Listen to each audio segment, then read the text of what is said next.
నేను సభాముఖంగా తెలియజేస్తా ఉన్నా.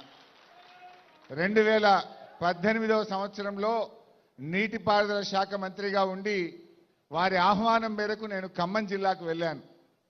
ఆ సాయంత్రం కూడా అక్కడే ఉండాల్సి వస్తే వారి తోట ఆయిల్ పామ్ తోటలోనే రాత్రి అక్కడే పడుకున్నాను. పొద్దున్నే 6 గంటలకు లేచి వారితో పాటు తోటంతా తిరిగాం. తిరిగి అన్ని విషయాలు చూస్తే చాలా సంతోషం అనిపించింది.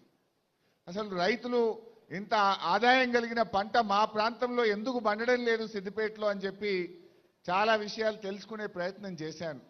ఊరంతా తిరిగితే మంచి బంగ్లాలు, ఇంటి ముందు కారు, మంచి గేటెడ్ కమ్యూనిటీ లాగా ఊర్లో ఒక పల్లెటూరులో అద్భుతమైనటువంటి భవనాలు చూసిన తర్వాత అరే మా రైతాంగానికి ఇలాంటి పంట ఎందుకు రావద్దు, మా ప్రాంతంలో మా రైతుల బతుకులు ఎందుకు మారద్దు అని నాకు అక్కడ స్ఫూర్తి కలిగింది.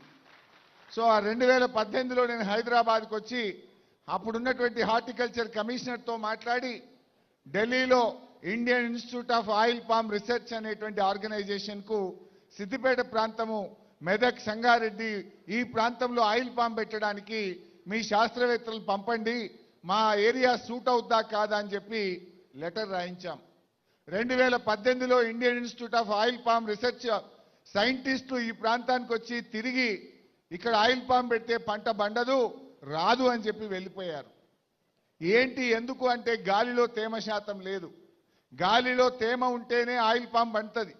సత్తుపల్లి, ఖమ్మం జిల్లా, కొత్తగూడెం జిల్లా సముద్రానికి 150 కిలోమీటర్ల దూరంలో ఉంది కనుక అక్కడ గాలిలో తేమ శాతం ఉండి అద్భుతమైన పంట పండుతుంది, ఈ ప్రాంతంలో అవకాశం లేదు అన్నారు.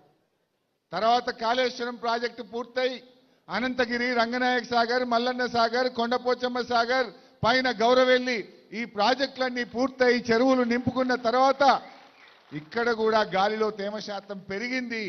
అప్పుడు మళ్ళీ 2021లో Indian Institute of Oil Palm Research సైంటిస్టులను పిలిస్తే మీ ప్రాంతంలో ఇప్పుడు గాలిలో తేమ శాతం పెరిగింది, వాగుల్లో చెక్ డ్యాములు కట్టారు, చెరువులు నింపారు, పెద్ద పెద్ద రిజర్వాయర్లు వచ్చినాయి, ఇప్పుడు ఆయిల్ పామ్కు సిద్దిపేట ప్రాంతం సూటబుల్ అని చెప్పి ఆ రోజు వాళ్ళు చెప్పారు. ఆనాటి ముఖ్యమంత్రి కేసీఆర్ గారితో మాట్లాడి 2021 జనవరిలో జరిగిన కేబినెట్ మీటింగ్లో ఈ సిద్దిపేట ప్రాంతాన్ని ఆయిల్ పామ్, ఈ ఆయిల్ ఫెడ్ కార్పొరేషన్కు అలాట్ చేస్తూ కేబినెట్లో నిర్ణయం 2021 మార్చిలో జీవో ఇవ్వడం జరిగింది. 2021 మార్చిలో ఆయిల్ ఫెడ్కు ఈ ప్రాంతాన్ని కేటాయిస్తూ జీవో ఇచ్చారు. మరి మొక్కలు పెట్టాలి కదా, ఫ్యాక్టరీ వచ్చినా మాలు సరుకు ఉండాలి, గెలలు ఉండాలి. అంటే గెల రావడానికి 3 ఏళ్ళు పడుతుంది. మరి ఆయిల్ పామ్ తోటలు ఉంటే ఫ్యాక్టరీ వస్తుంది తప్ప తోటలు లేకుండా ఫ్యాక్టరీ రాదు. ఈ ప్రాంతంలో నర్సరీ లేదు. అప్పుడు పెద్దలు తుమ్మలేశ్వరరావు గారితో మాట్లాడి అక్కడ అశ్వరావుపేట, సత్తుపల్లి నర్సరీల నుంచి మొక్కలు తెచ్చి 2021 జూన్ 5వ తారీఖు ఇదే నంగనూరు మండలం రామచంద్రాపూర్ గ్రామంలో కమలాదేవి అనే రైతు పొలంలో వెళ్ళి మొదటి మొక్క నేను నాటాను. రెండవ మొక్క ఆ పక్కనే రామచంద్రాపురం గ్రామంలో ఎల్లారెడ్డి అనే రైతు గారి పొలంలో రెండవ మొక్క నాటాను. అలా రైతులతో రెగ్యులర్గా కాన్ఫరెన్స్ కాల్ పెట్టి, మీటింగులు పెట్టి, ప్రోత్సహించి 12,000 ఎకరాలు ఆ రోజు బీఆర్ఎస్ ప్రభుత్వ హయాంలో ఈ ప్రాంతంలో మొక్కలు నాటాం. అదే క్రమంలో మరి ఫ్యాక్టరీ కట్టడానికి ఆ రోజు 300 కోట్ల రూపాయలతోని ఆనాటి కేబినెట్ ఆయిల్ ఫెడ్ కార్పొరేషన్ అనుమతిస్తూ నిర్ణయం తీసుకున్నది.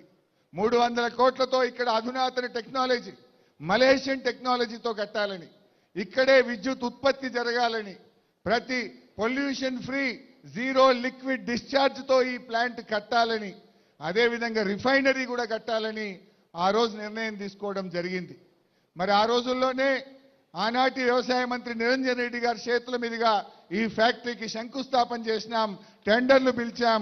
టీజీఐఐసి ద్వారా 2022 సంవత్సరంలో ఈ భూమిని కూడా కేటాయించి ఈ ప్రాంతంలో ఈ ఫ్యాక్టరీ రావడానికి కృషి చేశాం. అయితే ఇక్కడ గౌరవ స్పీకర్ గారు, చైర్మన్ గారు వస్తూ మా అడ్లూరు లక్ష్మణన్న గారు, శ్రీహరన్న గారు, లక్ష్మణన్న గారికి వచ్చిండే, ఆయన కూడా మంత్రి కదా, నీ మిత్రుడే, మా శ్రీహరన్న గారు